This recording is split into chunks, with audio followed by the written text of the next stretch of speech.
Yeah, I'm on catch-up interwebs. Why, hello.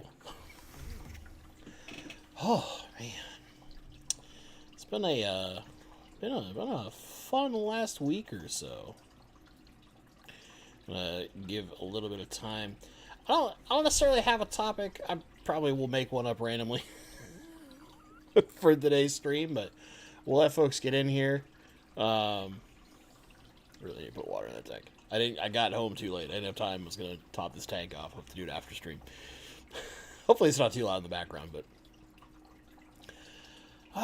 so I went from missing a stream that I was supposed to record a question and answer session for because I wanted to go to my club meeting because Eric Bodrock was speaking, which apparently was a fantastic presentation. I have only watched part of the replay so far for my club because I was stuck in freaking Vegas, which some might say that's a good thing, but when you don't want to be stuck there, it's kind of expensive there. So needless to say, that was a fun experience. And now that I'm back, 2 days ago, so Sunday, I spoke at the Greater Portland Aquarium Society. Basically, I left my house at 7:30 in the morning, and I got home at 9:30 p.m. It's lots of travel time when you're an electric. I will say, despite gas prices being absurd right now, you can save a lot of money with electric when it comes to day-to-day costs, but you pay for it in time sometimes, which, it was fine. I got to, when I was stopped, I would literally, try to answer YouTube comments, and I touched base with Kenny from Danikin Aquatics. Good to see you in chat there. Just let him know where I was and rough timing of when I should arrive, all that kind of stuff. I've never been to one of the Greater Portland Aquarium Society's meetings, and now I'm kind of jealous that I've been to one. They do theirs in a moose lodge, and needless to say, if I was not driving a ton, I would love that, because if you wish to, you can have a adult beverage. But they took me out to kind of lunch, kind of dinner. We had our meal at 3:30 or something like that. 4 was when we got to the restaurant. This nice little place called Nick's. It's not far away, so it kind of has a little bit of everything. But it's a sports bar too. Had a little personal sized pizza because it just sounded good. I then drove home, and that was a long haul. But we sat and talked a lot of fish nerdery. Quite a lot of people from Portland are going to Louisville for the Triple Crown, the Quadra Crown. What should we call it? They call it the Triple Crown, but there's 4 clubs. It's one of those things where I wonder, but yeah. It's it was a blast just kind of sitting, knowing there's going to be a bunch of people that I'll get to see at a very minimum again in Louisville for more fish nerdery. And despite the fact that I had multiple cancellations of my flight to Vegas, I'm still willing to fly once more. But I don't know how much I'm going to fly after that. Jeez. If you're going, by the way, get your airfare now, because airfare has been going up almost daily in price. So if you don't have your airfare and you're going to Triple Crown, start booking. Because the airfare I was originally looking at has gone up 20% in the week and a half I've waited. I got people chiming in here California gas prices are crazy. 87 octane, so your basic gas in Colorado used to be $4 a gallon. Now it's $4.80 according to Farron.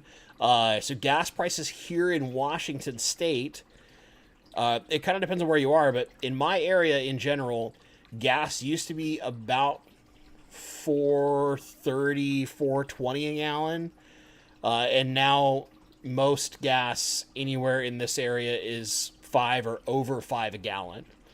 And that's the general Seattle area. It's quite a lot.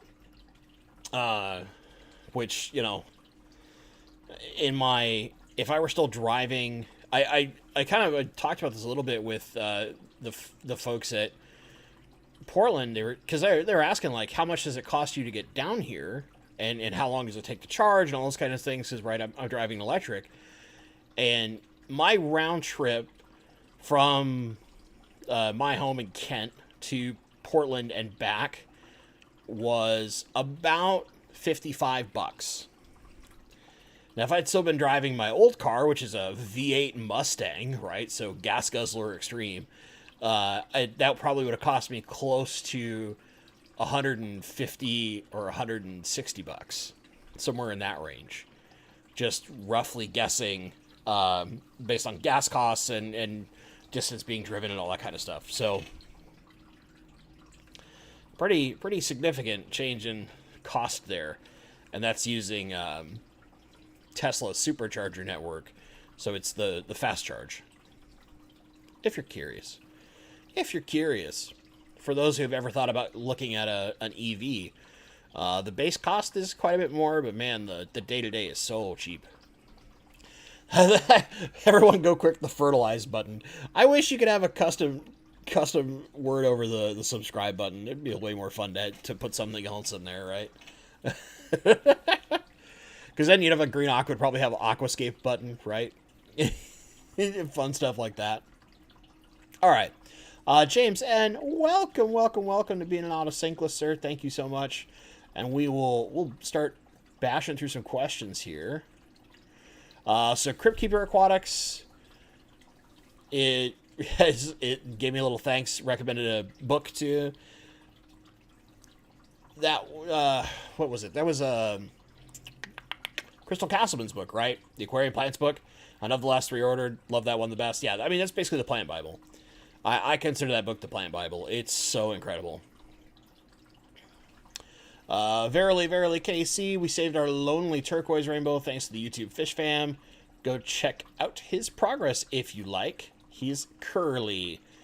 Oh, now I'm interested. I'll go look after this. I'll go look. I'm curious what you had going on. Glad people could help, though, man. Rainbows can be really, really tough fish, but sometimes some of the stuff that they are susceptible to, there's just almost no coming back from it. That's one of the weird things about rainbows. Because they really haven't been in captivity quite as long, certain things they're super susceptible to, and then other things they're just really robust fish and just don't care. It's very interesting with that particular fish. Joel G. Petrol, the metric term, is now $3.50 per liter versus $2 a liter a while back. And for those that don't know, there's I think it's 3.83 liters per gallon, something like that. So basically, roughly times that by 4. Poor Joel G is paying what,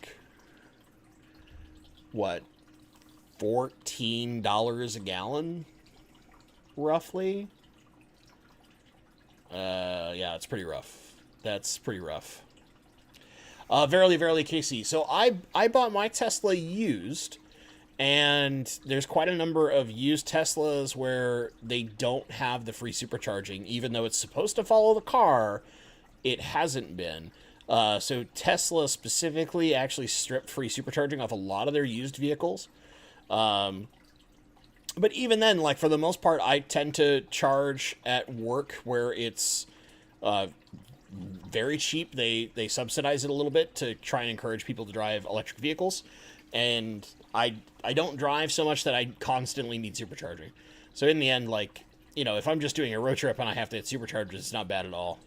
I suppose if I were to ever use, Tesla does a referral program. If you get people to buy, if you hype your Tesla up enough that other people want to buy a Tesla, they can get themselves some amount of free supercharging on their vehicle when they buy it, and then you get a similar amount. But yeah, all that stuff. No, I didn't have it, so that's life. Let's see here. 820 USD a gallon. Okay, so it's not as horrific, but still pretty bad. Still pretty bad. So maybe 2.83. Did I do my math wrong? Oh man. Okay. Let me see here. We have questions. We need to get to them. Bob Purcell had one early. Welcome home. Any updates on the Master Aquatic Horticulturalist? Interesting that you should ask that. So, part one, I'm in the process of hunting out a new developer, but I've had all sorts of pitfalls, both at work and in life, like being stuck in Vegas, away from all of my normal tech that helps me out. I literally had just my cell phone. It can be really hard to do stuff with just a cell phone, for what I need at least. So, I have a couple of different developers I'm speaking to. I'm basically giving them a spec doc. So I have a document that has all the specifications and requirements for what I need, and I'm trying to see who gives me the best solution as I'm starting over again. Hopefully I'll have a reasonable update in a few weeks. But my goal is, with whomever I choose, not to have something that's going to take like 6 months, but rather to get something that can be up and running in only a couple months. I would like to have the aquatic horticulture program launched before I go to the Triple Crown. That's my goal. So fully tested, ready to go, and launched. And hopefully, I know one of the particular developers I've been speaking with will be able to make it a phone app. So you can use it either on your computer or on your phone. And might have a few extra features in it, not just the aquatic horticulture program. So, yeah. Look forward. Trying to figure some stuff out. It depends on, there's a few things. Cost, right? One, I have to do this off of my own pocket, and some few things there. No, that doesn't mean Super Chat. People did that before. We got some stuff figured out, but yeah, just it's a combination of my real life being a nightmare and actually having like the time to coordinate and sit and talk with some of these developers. And I basically have to interview them just like I would interview anybody at my job. And I have to vet that I think they can actually do what I need them to do in a reasonable window of time. Before, I was a lot more lenient on time because it was like, this is going to be a passion project. It's kind of low budget. You know, I want to work with somebody a little more local if I can, and not just like some random team that's out of country or worse, across the U.S. to where it's hard to communicate with. You know, I wanted to make stuff easy, and in the end that bit me right square in the butt. So, yeah, working on it though.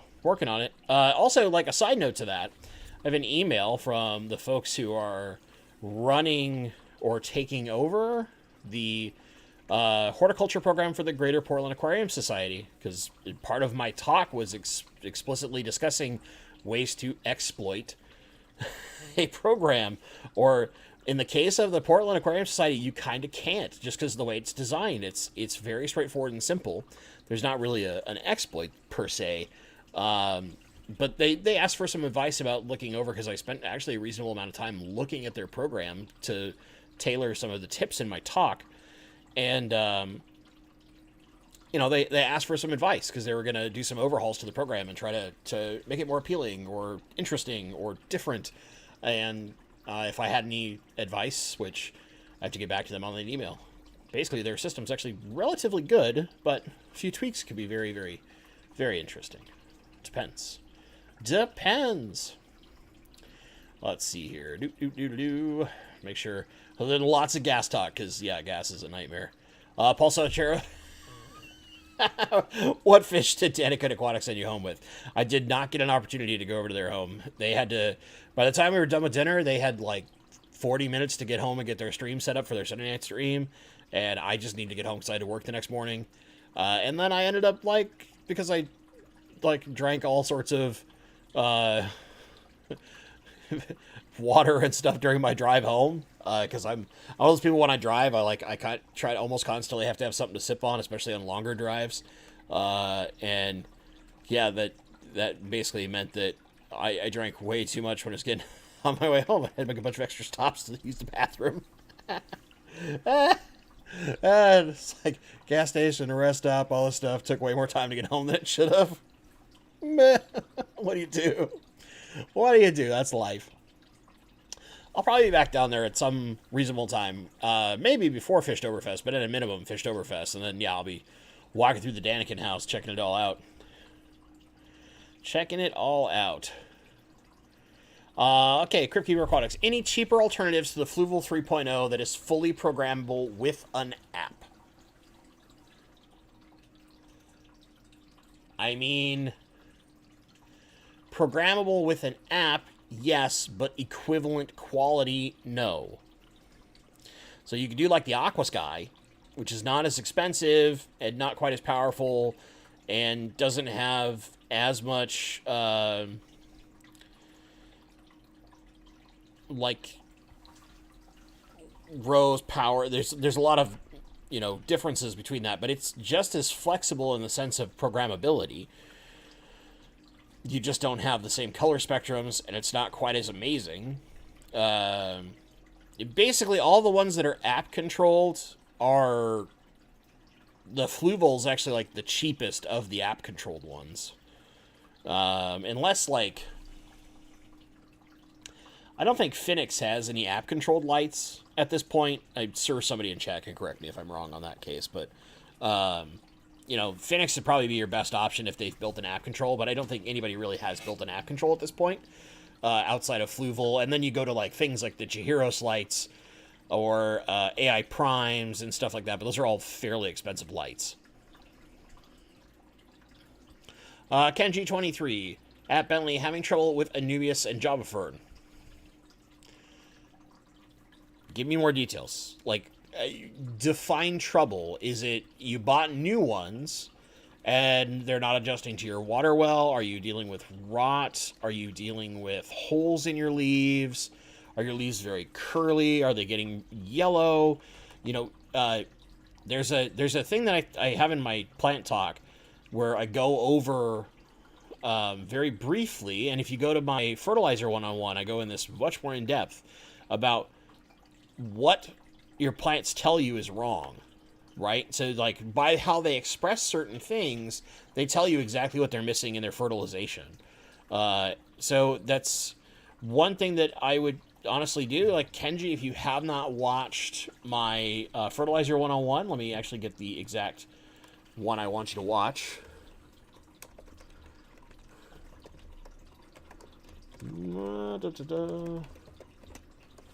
Let me see here. How far down the rabbit hole do I have to go to find my own video?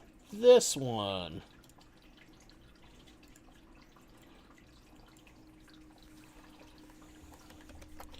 This is my video about macro and micronutrients. It explains like what each nutrient does and what signs you're having deficiencies in that nutrient in your plant.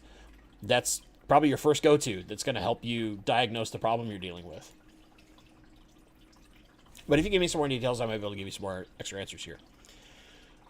Jamie Vega, I'm treating my rainbows for mouth rot. I think because I ran the tank a little too hot. Do your bosemani react poorly to high temps? How high? I mean, I've seen bosemani do okay in like up to 86 degrees, but they don't want to be in that kind of high temperature for long. They like 76, 78. You can get them up to 80 long periods, and they'll be all right because they come from a fairly tropical, warm climate. But, you know, if you're dealing with mouth rot or columnaris is a bacterial issue that can be really, really aggressive.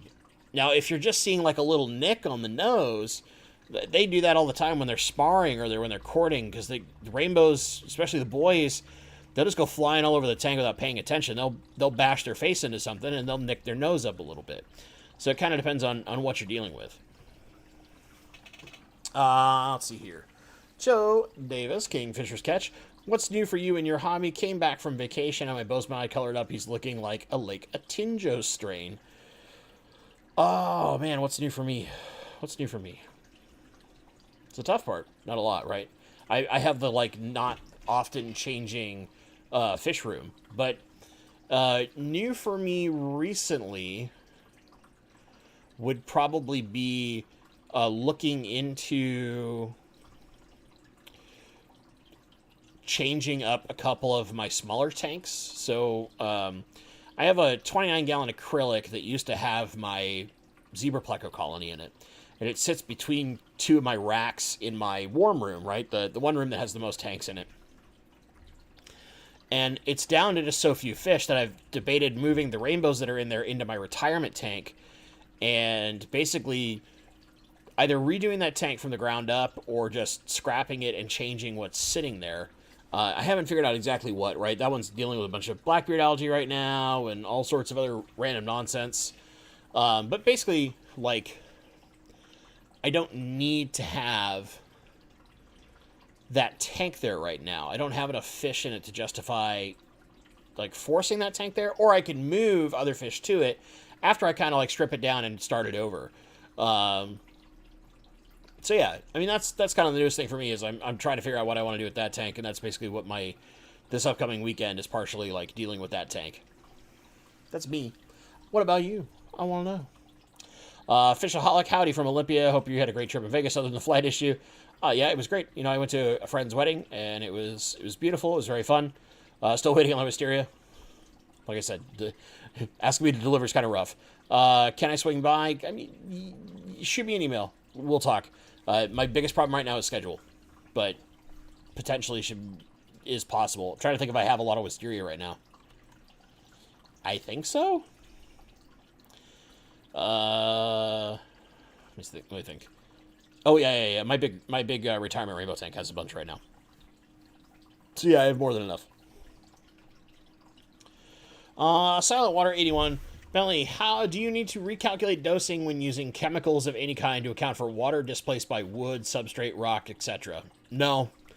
Just do it on the tank. Unless you've really got like a super, super, super thick substrate or a lot of rock to where you're losing a reasonable number of gallonage. If you're dosing, say you have a 30-gallon tank and it's actually only holding 25 gallons of water because of substrate rock and all that, that difference is not going to really hurt you as long as you have a reasonable plant density. Now, if you're only having like, oh, I have 5 pieces of Anubias attached to that wood or rock and that's it, then, you know, you want to dial that back. But if you got a bunch of stems or a carpet plant and this and that, and you have a reasonably densely planted tank or close to any of the things that like I have planted, no, it won't affect it at all. You don't need to worry about that. Oh, chat jumped. That's how you know I'm behind. But not too far behind this time. Let's see here. Jacob Hill, you told me to dose Florin Multi for my Java Fern deficiency. Do I keep dosing my all-in-one with it? Yeah. So in the case of Florin Multi, if you keep dosing your all-in-one, basically, I can't remember the size of the tank, Jacob, that you're dealing with, but let's say you had a 40-gallon breeder. You could literally do something like only a few drops of the Florin Multi a day. It's you don't need a ton when you're already dosing the all-in-one, or you could do something like 1 pump for the whole week and you'd be fine. But yeah, I mean, you can dose the two side by side. It's very hard to get so many micros in the water as long as you're not like really going too crazy that it's going to cause issues. It's just one of those things.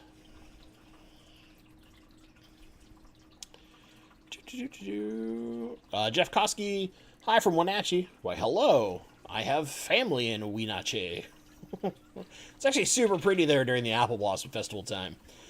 Is there any place on the west side where they sell various large pieces of driftwood, like Malaysian, etc.? All I can find is small to medium.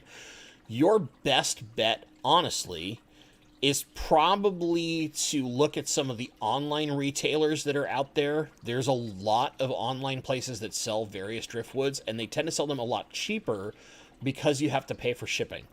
But it ends up being the same or less than what you would pay in any of your aquarium stores, even the aquarium stores that generally sell their hardscape cheaper. And you get Some of them even like have pieces as pictured because they have way more decorative pieces, and you're literally ordering them the piece in the picture as opposed to just like, I want 4 large pieces of Malaysian driftwood. There's lots of great options out there. I'm trying to think where there's like Manzanita Direct or something like that. I'm trying to remember their exact name. They do more than Manzanita, but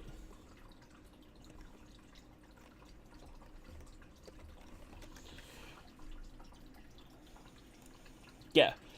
Manzanita Direct is one that I've used before.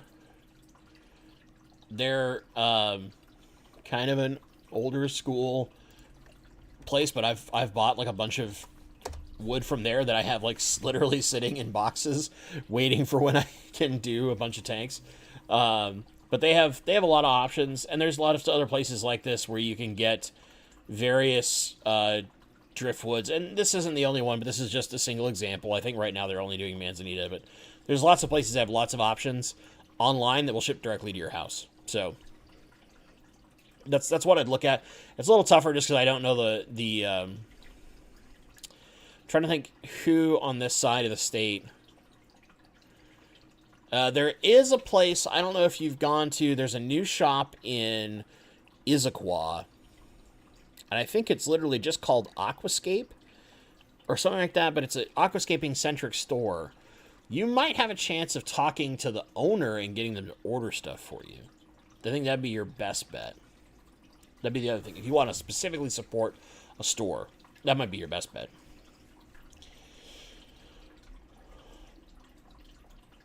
Brian P. added a little note that Current USA has an app, but he believes the only ones that are controlled are the orbit lights, which are marine. I think that's correct. There is a freshwater current that you can control. I thought. Well, freshwater in big quotations. It works for freshwater, but yeah. Yeah. Of course there are no mods in chat. Of course. All my mods just ain't showing up lately. They don't love me anymore, man. Nah, everybody's got busy lives. Fair and Bentley, any information on glass lily pipes? I hate them. I don't use them because I'm a function over form guy, and those are more about their form over function. If I was going to use anything like that, I personally would use the stainless steel because I just like the way they look.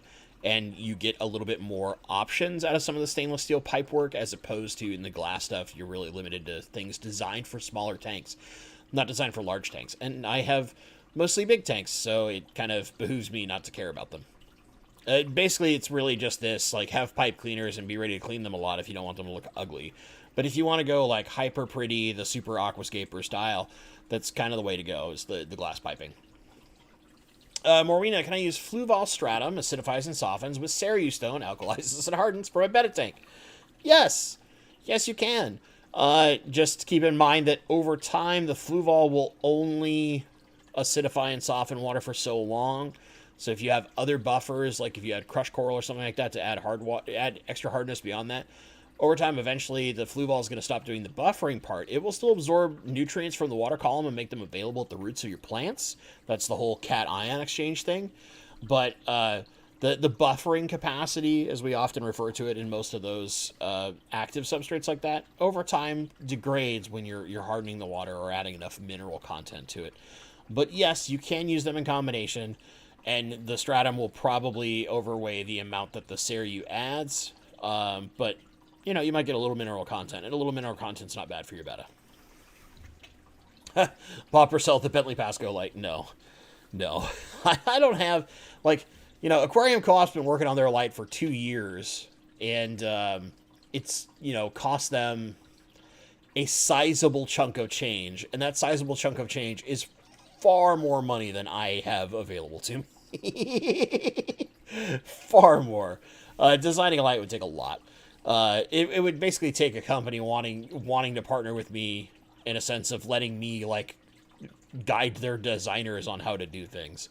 What I wish would happen is that the companies that already have established lights, like Fluval, would spend time with their hobbyists or some hobbyists of some form, and get advice on what to design their software to do. Because once you have the light in place to where it can be controlled by the software, then from there it's all about how you design that software to use the light. And there's so many things that we've complained about. Overall, it's a great light, don't get me wrong, and the app is super nice compared to a lot of things that don't have an app. But I should be able to just enter a number. And I shouldn't have to drag things on a timeline all the time. I should be able to just enter information and make it simple. If I want to drag it, I can. That's accessibility, right?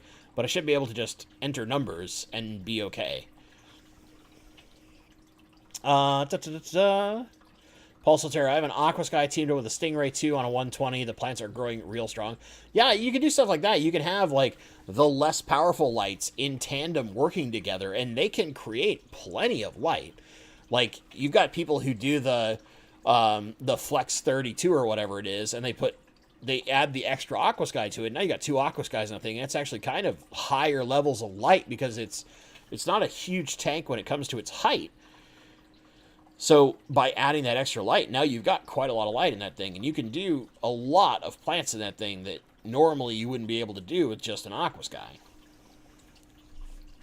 MNC Aquatics, I set up a new tank and want to move all my plants from a different tank. Any advice? I mean, other than creating a mess in the old tank, you could do it pretty straightforward. You don't even have to trim. If you can carefully remove the root systems, you can full plant the root systems down. It's just about taking your time and being careful with all your work so you don't cause like some giant mess and need to be cleaning your filters out almost immediately after they finish cleaning your water from whatever gets kicked up. As long as you don't have like too much wildlife in both tanks, like it's pretty easy. It's just transfer them over and kind of rescape it however you want. Let's see here. Desert Fish Keeper. I just opened my Petco bucket of Mapani wood in water for the first time in months. The Java Fern was still alive. Yeah, dude, Java Ferns, like, certain Java Ferns are so tough. They just don't care. I had a piece of wood that sat outside for, I think, 6 months. It went through a summer and part of winter before I put it in what is now my Wabenmuster Pleco tank, right? And that piece of wood had this like terrestrial moss growing somewhere that wasn't visible on the outside, and that moss has slowly taken over part of the wood as it just came back not caring that had been wet for months, then got dry and stayed dry. Moss just came back as soon as it had a food source. It was like, oh, hi, I'm just gonna start growing in now, and it looks awesome now. So mosses and some of the ferns, they're just super tough, and that's why I love them. Let's see here. Bob Purcell. Whoa, chat, what are you doing to me? Jumped on me, being a jerk. Get back to that question. Why does Crypt Pink Flamingo hate life? Crypt Jacobson I Pink does so much better. So Crypt Pink Flamingo is a massively recessive genetic mutation, whereas Jacobson I Pink is a naturally occurring plant, right? They had to basically keep farming those particular crypts until they got to a point of where they had this one little one express this thing, and then they started cloning that one thing. So it's just like it's already naturally genetically kind of crippled in a way, right? It's like albino fish, where they tend to have seeing issues and things like that because of the way that they've been bred to get that albino color. It's the same thing in the case of the pink flamingo, where Jacobson I Pink, that's just how that thing is out in the wild.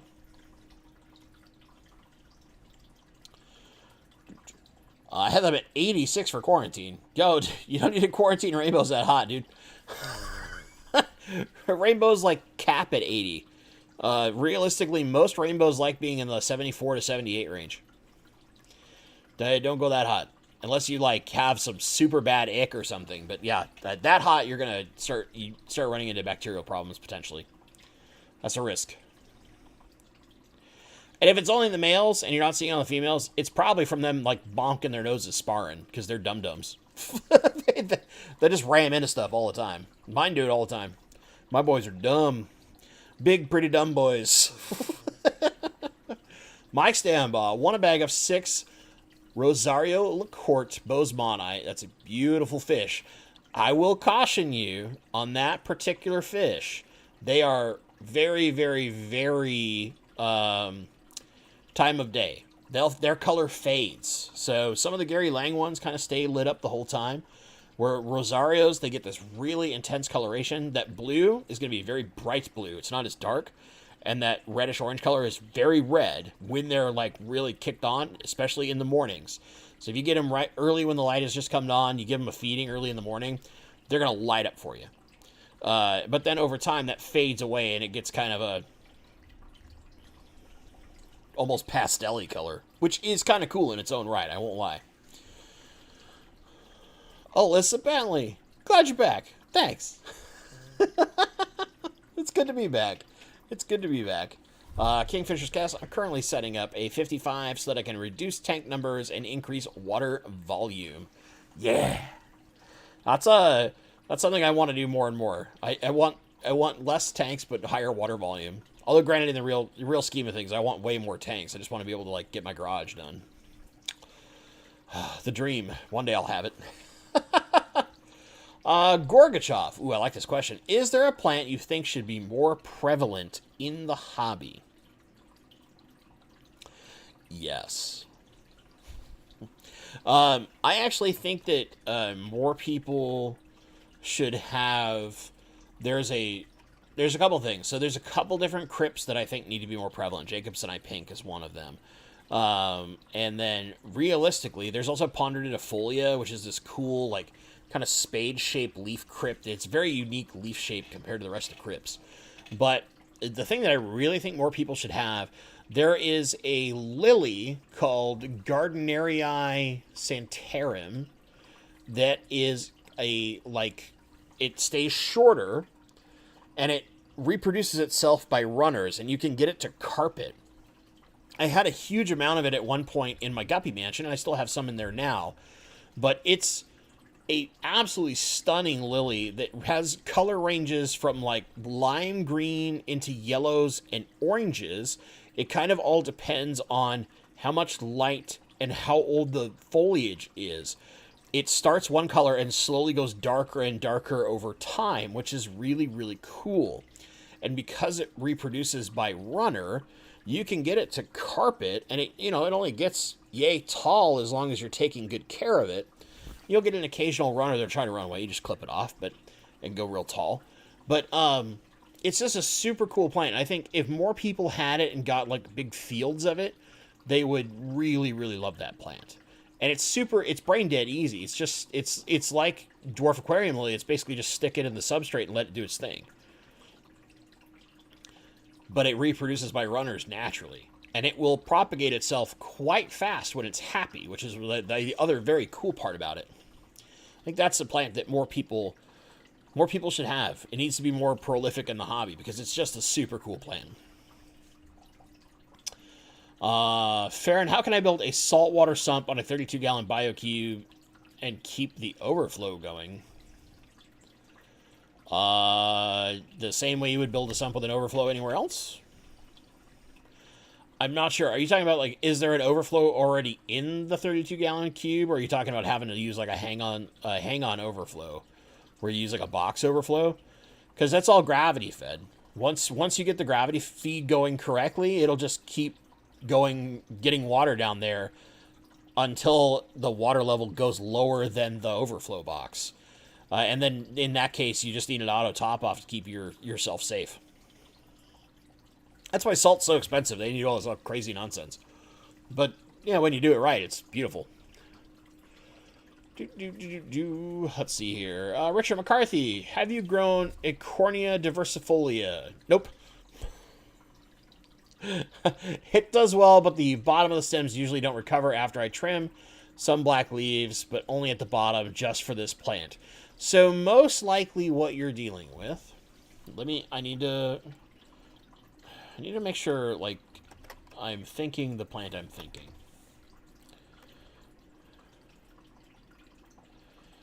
Oh, yeah. This is the one that grows a lot like,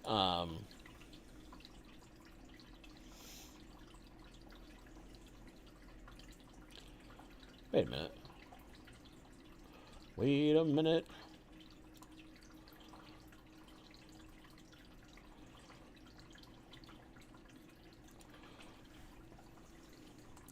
Still looking at it. Yeah, okay. So this is the one that you kind of treat it like a weird version of Syngonanthus. Which, a thing that Syngonanthus does, Syngonanthus is, they'll rot at the bottom and just keep growing up, basically. And a lot of what it has going for it is basically it grows so aggressively that it just can't maintain the bottom once it's happy, or it grows to a point of where the bottom foliage is getting enough light, and then it consumes that bottom foliage in order to keep itself alive and keep growing upward, because that bottom foliage is not doing enough work to justify keeping it, right? That's the part of that plant. The plants have a certain amount of intelligence about survival, and that's one of the things they do. And most likely that's what you're dealing with, is that the bottom foliage is not doing enough work for the plant to want to keep it, so it starts consuming it and consuming all its nutrients back to help fuel more new growth that's doing all the work. That's most likely what you're dealing with. I used to see it all the time with some Syngonanthus plants. They're really notorious for that, both like Syngonanthus balem, and which is also called tonina. Some people know it as tonina. There's another one that's they still call it tonina, even though I think it's a Syngonanthus, but there's like fluviatilis and a few others that are all like that, and they all do the same thing. They'll do the same thing, and I'm pretty sure the Eichhornia is probably in the same grouping of how that plant just happens to function. Let me see here. Ulysses, what a sweet name. Your Aquasky Ultimate setting on my 40-gallon for the last month have outweigh the Hydra Light I was using before. No CO2, Planet Crypt, Granddaddy Eye, Rotala Reds with Java Ferns. Dude, glad to hear. Like, you know, some of the newer Hygers and like the JCMP and some of that stuff, they're super powerful. And sometimes what ends up happening is it's actually putting out way more light than your plants need. And when you get them to that light setting that they like, which is something like more medium light and not necessarily highlight, or even maybe like just the tail top end of low and the very bottom of medium and that kind of range, where you're like, 25, 30 par or something like that, they just do way better, right? Because that's what they want. And when they get what they want, you'll see them like do all sorts of things better, whether it's flower, whether it's propagate fast. And there's other things you can do where we'll perceive it as the plant doing better, but you're actually just barely stressing the plant out, and it causes it to like create more runners because it's searching for light. Where when it's under super powerful light, or at least super powerful compared to what you've got it under with like an Aquasky, it's got everything it needs, so it doesn't need to like really go hog wild on you to keep itself surviving and healthy. It's just like, oh, I've got all the light in the world. I don't need a lot of extra foliage to consume this light, and I've got just enough nutrients at my roots here. I'm just gonna hang out and chill, and I'll slowly grow new leaves, or maybe eventually I'll throw a runner or something like that, where maybe in those other light settings it's just like, oh, I kind of need to like do something and get some more foliage, or I actually like this shaded light, it's not so intense, I could use a few more leaves to gather a little bit more light. That kind of, like, again, that plant intelligence thing kind of kicks in on it's the natural, like, survival instincts of the plants and how they just do their thing.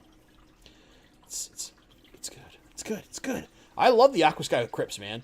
That Aquasky on a 40 breeder with Crypts, ooh, it's the chef's kiss, man. It's so good. God of all gaming. That's a strong claim. That's a strong claim. I agree with Bentley. Stainless steel intakes greater than glass intakes. It's all about the look you're going for. Like, I grew up in a hot rod shop, so seeing steel all over the place is just like inherently plays in my childhood. Like some dumb kid somewhere, It's just how it is. Let's see here. I'm gonna try to catch up with chat a wee touch. There's the giant jump. That's how I know I'm way behind. Oh, Ginger Graves is in chat. What's up, Ginger? I'll get to your question in just a sec. First, Rocky and Miles have a German blue ram that's about 1 year old and tiny. I've never seen a ram so small. It hasn't grown at all. Could it be some other type of species? Thanks. Unlikely. You just could have, you could have one that stunted its growth. It couldn't be not, it in its prime growth stage, it didn't eat enough to grow big. You could have, what is it? I think females are smaller in the German blue rams as opposed to males, so it could be a female and a small female at that, or male, whichever one it is. I never said I was a German blue ram expert. That's Dean. Dean is the ram expert. That guy knows everything about rams. But yeah, there's a lot of things that can happen like that. Like, you'll see it in rainbows too.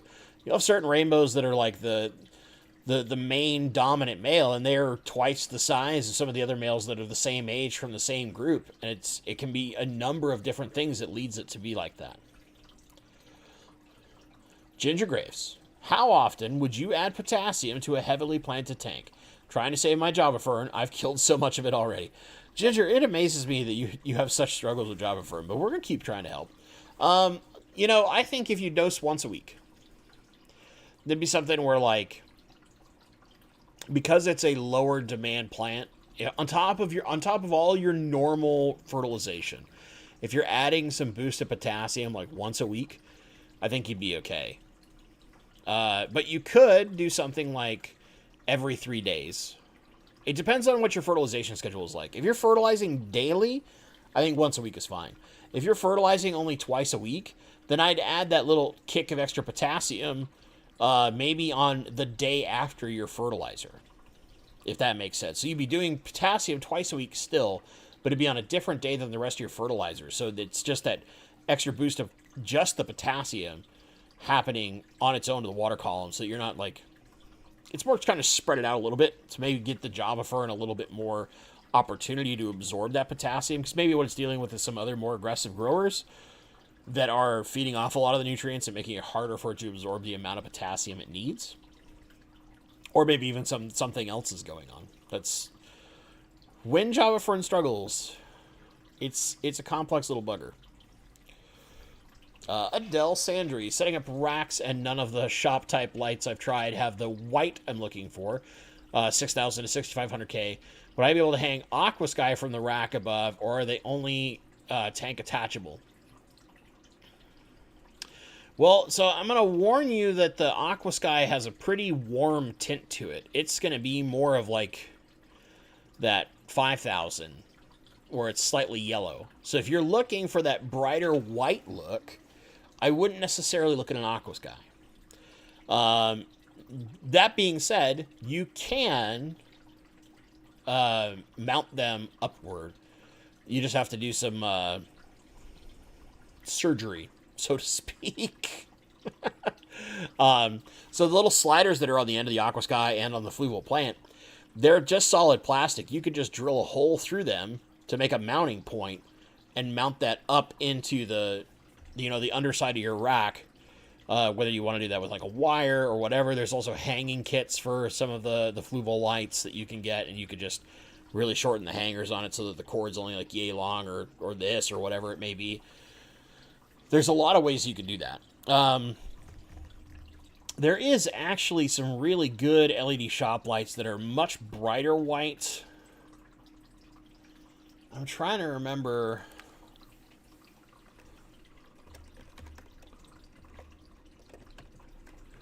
Hold on.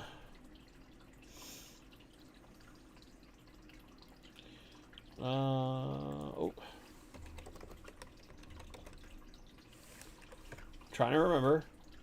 So I've seen these before. They're used in like garages and hot rod shops.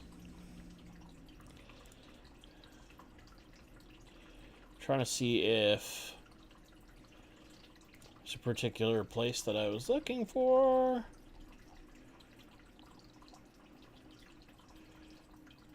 I don't have the name of the company. I'll try and find it out though, because I know that my My dad uses these particular type of lights in his shop, and they're very bright. They don't have that yellowish tint to them at all. And they're not very expensive. They're a really powerful LED, though. The problem is they might be too powerful. There are options out there. Most of them tend to be that, like, softer white, but you can find ones that are, like, the 6500K. It's just a little bit more of a hunt, if you will. Let's see here. Trying to catch up on some chat. I saw the Jossie experience in here somewhere. My lady. She is very happy to no longer be in Las Vegas. So toward the end of the trip, she was not so happy a camper because we couldn't get home to our puppies, and she really wanted to be home with our puppies. She missed Papa Limo, and I don't blame her. He's a silly boy. He's a silly, silly boy. Alyssa Bentley saying that she likes the Santarum lilies, but I have no idea what happened to all mine. Yeah, they can get a little angry. I'll spell the lily out for you. I literally need to go into my GSAS and look up my propagations from when I did them.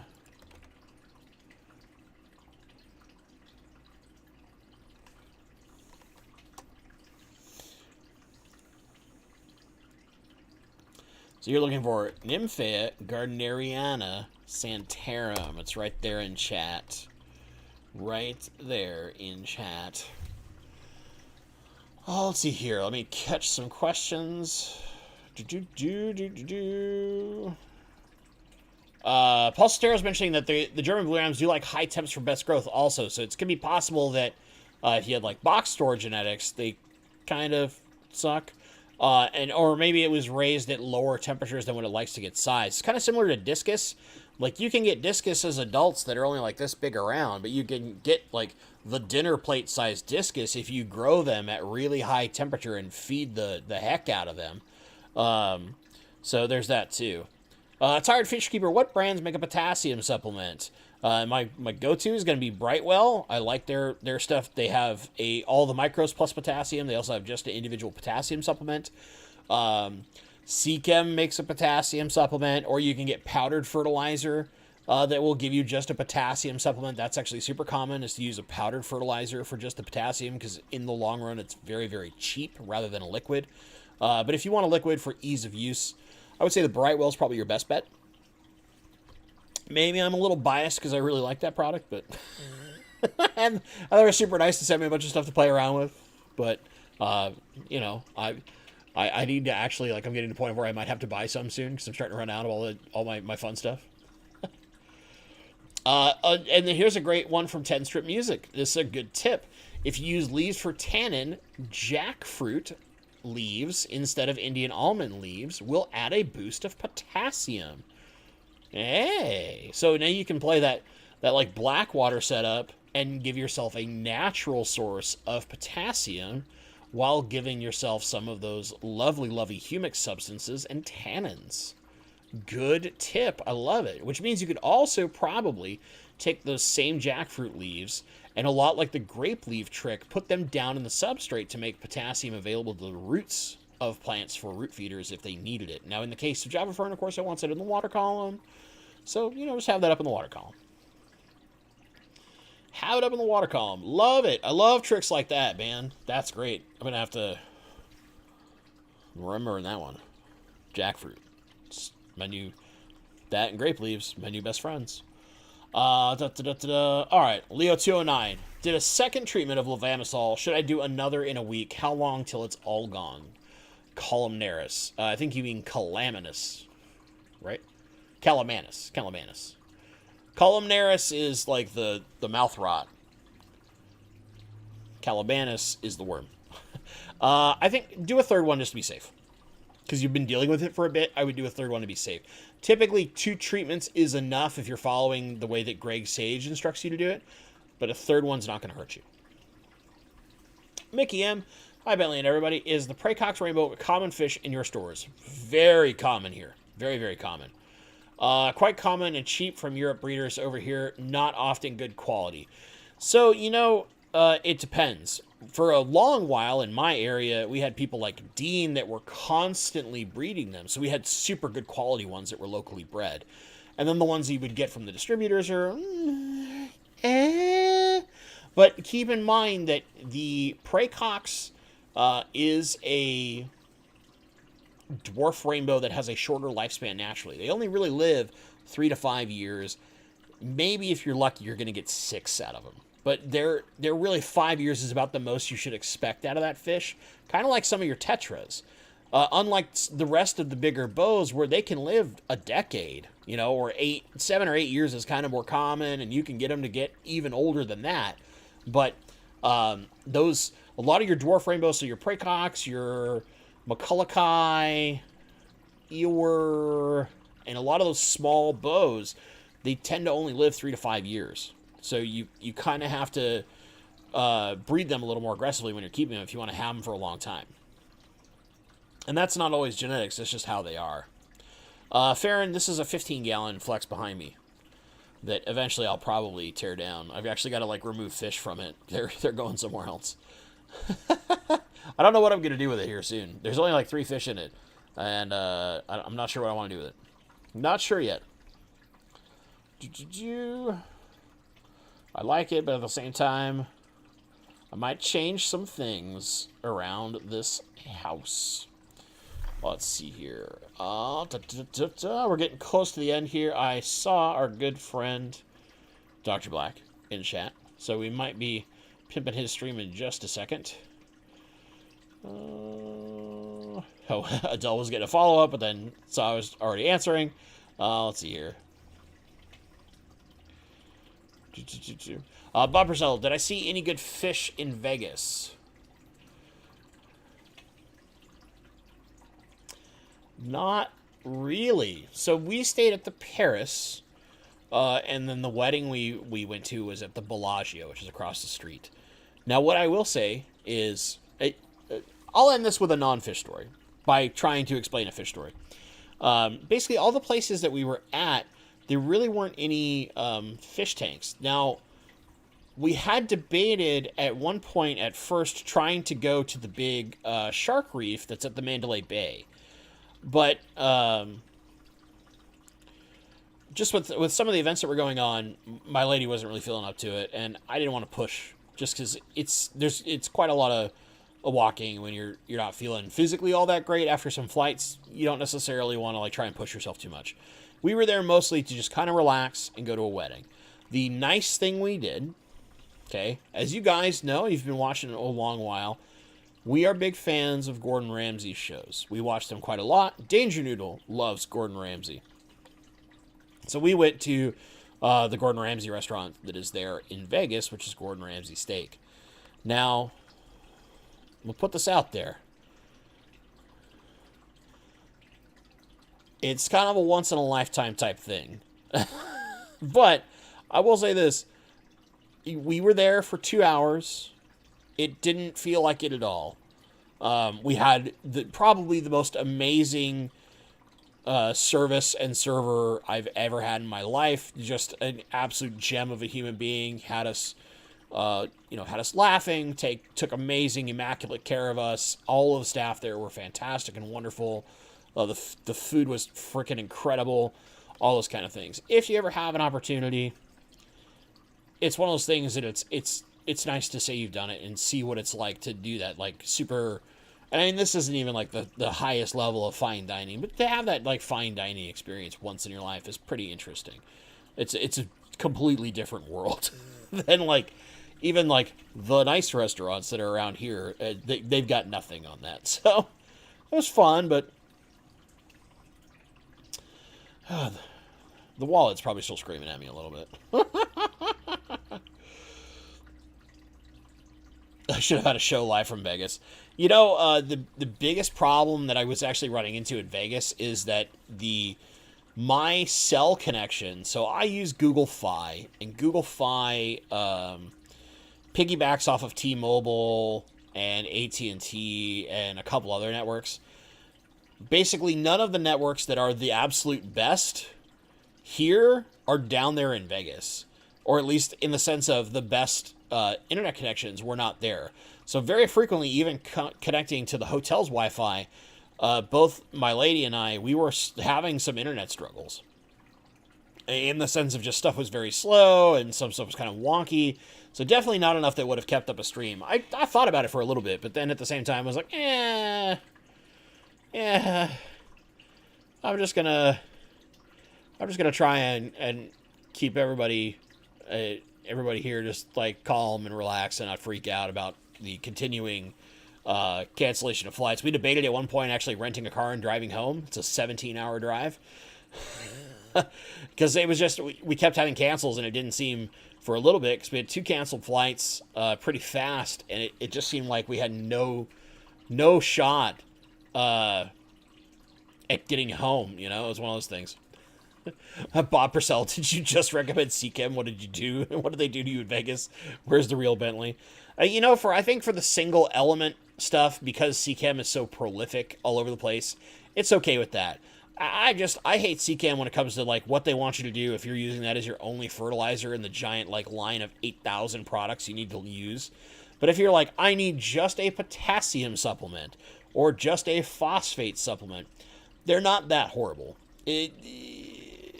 I still don't like the way that they like try to make you dose their products. That drives me up the wall, but you know. The 186 element, do you think an Aqua Sky is a worthwhile upgrade in the Fluvalflex 16?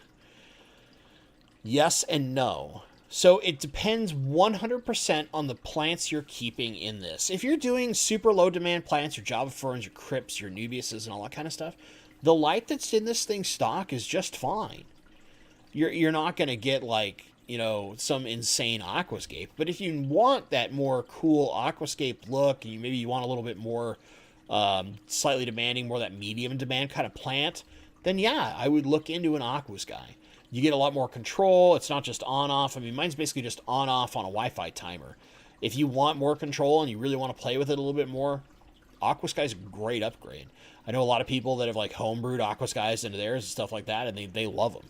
And I've seen people that have done the same thing with the Fluval Plant Nano, right? They found a way to mount the Nano in there, and they love that too. That's another great option.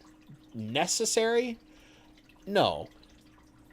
Interesting? Very. It's all about what kind of plants you're trying to do and what you're trying to do with the tank. Like if you're going like brain dead simple like I am, where it's just a bunch of crypts in some substrate, there's no hardscape, it's just there for some plants and fish, you don't need it. But you can do some cool stuff with it. All right. Let me cut a little speed round, a couple questions real fast. Paul Solterra, so where does one find Nymphaea, Garneria, Santarum? Checked a bunch of Google hits, and they're all sold out. Great question, and that's part of why I think it needs to be all over the place. Is that not enough of them are around? I probably need to like go back to growing it like crazy so that I can try to distribute it in some way, shape, or form. Kingfisher's Cast, how is Danger Noodle adjusting to the 3 new ultra noodles, as we might want to call them, the thick boys? Actually, very, very well. Danger Noodle has been out a lot more. Danger Noodle liked to just kind of like cozy up in the Java Fern and hide and play like kind of peekaboo games. Now Danger Noodle's out really, really often, spends a lot of time with some of the thick boys.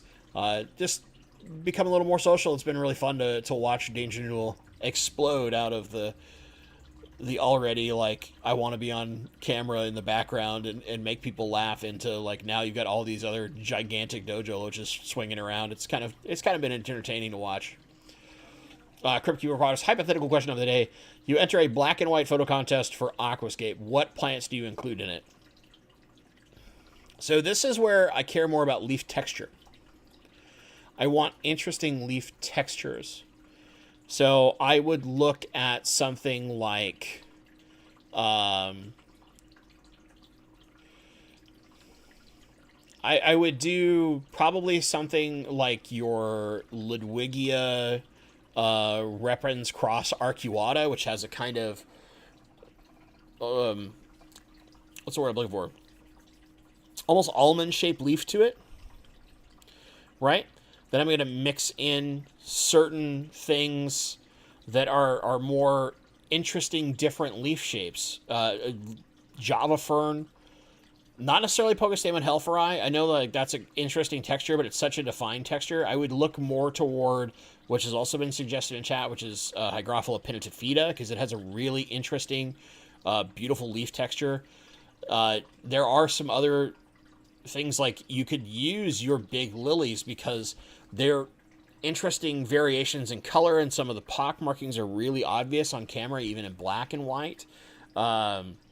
When it comes to carpeting, I wouldn't do something like a hairgrass or anything like that. I would get something a little more interesting. You know, Stargine Repens being suggested. I would actually really like the Stargine Porto Velho. Not Velhole, but Velho.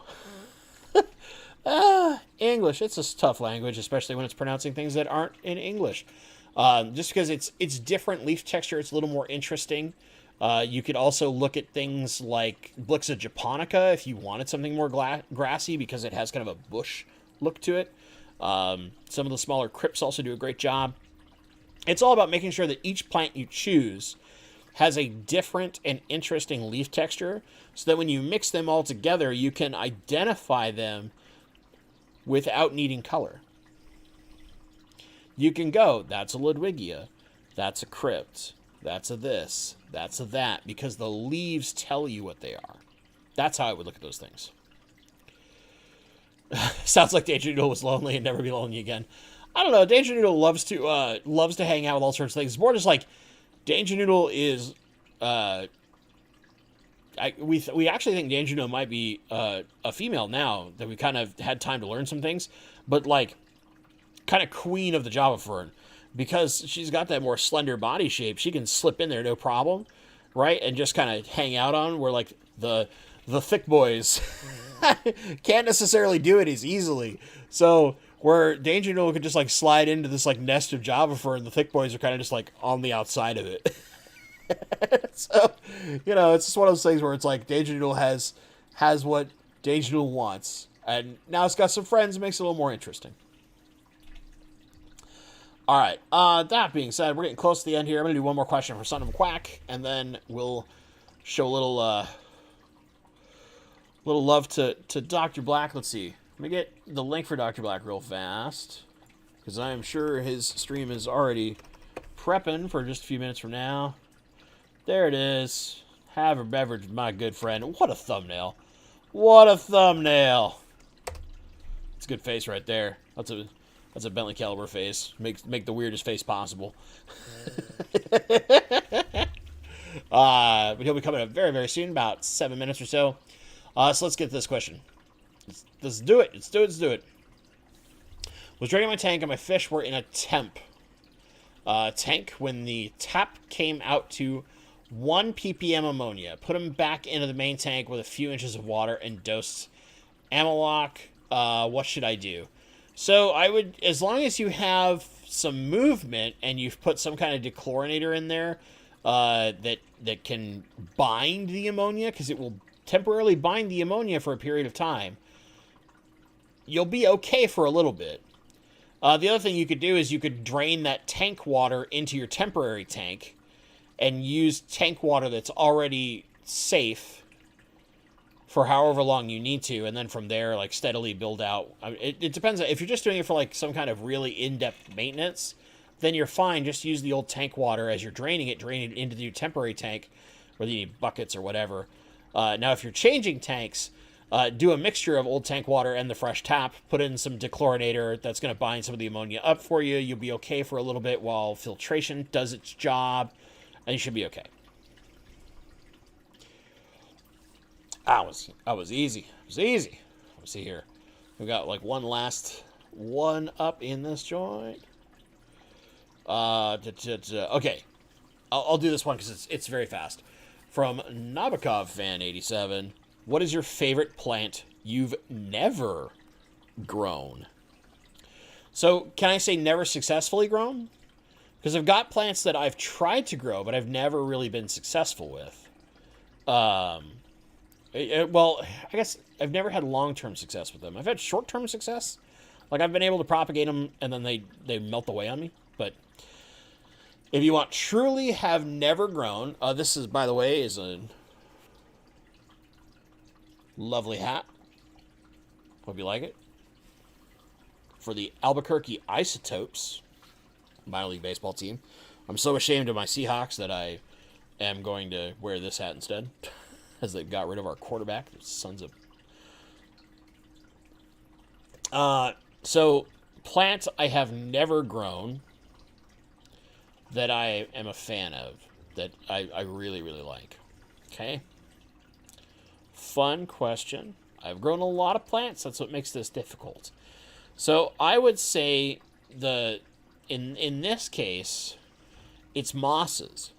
I don't do very many mosses, and the particular moss I really, really like that I have yet to try is called umbrella moss. Now, if you guys have never seen this stuff, go look it up. Just look up umbrella moss in Google, as I looked it up in the wrong place.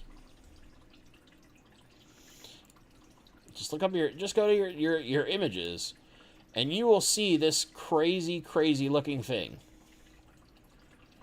Umbrella moss is super neat. It doesn't look like a moss, but it is a moss. Very, very, very cool little plant. It only grows like yay tall, typically. You'll see pictures of people have done it in certain ways that can grow the little kind of stem that comes off it longer. But I have a friend that was growing it, and really it was only about yay tall, about an inch. And it creates this like leafy fan texture. It's beautiful, like little bitty kind of palm trees almost. It's a beautiful plant. It is excessively hard to get a hold of and very difficult. But it looks really cool. That would be my favorite plant that I have never grown. Very, very cool. It's one of those kind of like bucket list things that eventually I'll try and get a hold of. Jacob Hill, is Stargrass easy? For the most part, yes. It's really not very demanding. It really just wants about like medium or higher light. Other than that, it's fairly simple. But yeah, it has kind of a mini palm tree look to it. It's just super, super neat little plant. So with that being said, got the Isotopes hat covered. I've shamed my Seahawks for trading our quarterback. We've talked plants. We've talked all sorts of other stuff. My friends, it's good to be back. Thank you, thank you, thank you, thank you so much for watching. And as always, stay awesome. Go check out Dr. Black. He is up in like 2 minutes. If you want to just keep the stream train going, have a beverage with the man, talk some fish, have some fun. Good night.